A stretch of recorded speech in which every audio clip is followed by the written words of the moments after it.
Ya. Kami dari Brisbane, Ustaz. Itu kan disebutkan kalau Rasulullah SAW Allahumma itu sholli wa sallim. berdagang dengan orang Kristen dan Yahudi. Lalu bagaimana mensikapi perbedaan politik di mana misalnya seperti di Turki itu Fethullah Gulen itu disebut sebagai grup teroris, atau seperti gerakan tidak membeli produk Cina karena telah menzolimi suku Uighur.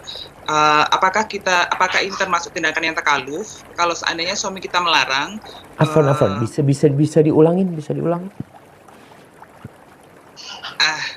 kan Rasulullah itu kan berdagang juga dengan orang Allahumma Kristen dan sholli wa orang sallim. Yahudi. Rasulullah berdagang, oke. Nabi SAW berdagang dengan non-Muslim, Yahudi, Nasrani, Ya, oke. bagaimana gerakan boikot perdagangan, misalnya Boikot perdagangan. adanya perbedaan politik seperti di Turki itu kan ada namanya Fethullah Gulen yang dia lari ke Amerika. Siap. Dan itu pemerintah Turki mengatakan mereka itu adalah gerakan teroris. Siap. Jadi bolehkah kita berbelanja di toko mereka sedangkan suami kita itu melarang kita, atau tidak membeli produk Cina karena mereka menzolimi suku Uighur gitu. Bagaimana tanggapannya Ustaz? Jazakallah khair. Barakallahu fiik. Iya. Kalau bicara hukum asalnya, Rasulullah SAW memang berdagang sama orang-orang Yahudi, sama orang-orang Nasrani. Bahkan beliau punya perjanjian damai dengan mereka untuk sama-sama menjaga stabilitas, keamanan kota Madinah. Beliau belanja sama mereka, mereka belanja sama Nabi SAW. Bahkan Nabi meninggal dunia dalam kondisi baju besinya digadaikan untuk beli gandum kepada orang Yahudi. Kalau bicara boikot, jadi kalau kita melihat maslahat, bicara maslahat, hukum asal boleh tadi.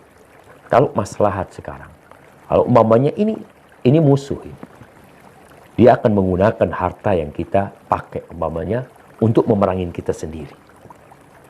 Maka seorang muslim lebih baik tidak belanja sama dia. Atau bicara maslahat umum. Ana punya saudara muslim, kenapa Ana beli sama dia? Kecuali kalau Ana beli sama dia, akan menyebabkan kedekatan Ana sama dia sehingga Ana bisa mendakwain dia. Maka ini ada maslahat di sana. Ada maslahat kita bagaimana mendakwain dia. Sebagaimana kita lihatlah, kenapa di Indonesia pemerintah mengatakan gunakan produk dalam negeri. Usahakan gunakan produk dalam negeri. Soalnya kalau kita pakai produk luar sendiri, kita mematikan produk dalam negeri. Umpamanya kita bicara batik, ada batik dari luar. Kenapa kita beli dari mereka? Sedang ada produk dalam negeri. Kita pun dalam konteks muslimin, kalau dalam kita bisa membangun ekonomi kita secara terpadu, integritas, sehingga kita tidak butuh dengan yang lainnya, itu akan lebih utama. Dan kita lihat orang-orang non-muslim, ketika dia membuat sebuah usaha, dia membangun usaha itu, dia umpamanya bikin perumahan, di perumahan itu dia bikin pasar sendiri, dia bikin rumah sakit sendiri, dia berpikir bagaimana uang yang ada di sana tidak keluar. Itu bicara ekonomi, bicara keuntungan dunia. Kita bicara dunia dan akhirat. Kalau ternyata memang orang-orang itu memerangi Islam, gimana antum belanja sama dia? Memeranginnya. Tapi kalau ternyata enggak ada masalah. Alhamdulillah mereka damai sama kita, dan dengan kita berdagang sama mereka akan menjalin hubungan baik dan kita bisa mendakwain mereka supaya tahu indahnya Islam, silahkan. Namun kalau ada unsur tadi dikatakan bahwasanya suami melarang, ya udah, jangan memaksa. Suami melarang jangan belanja di sana, nggak ada apa-apa aja. Suami ngomong jangan belanja di toko fulan, aku nggak suka. Ya taati. Apalagi kalau di sini ada unsur suami mungkin berpandangan kalau engkau belanja di sana, engkau membantu.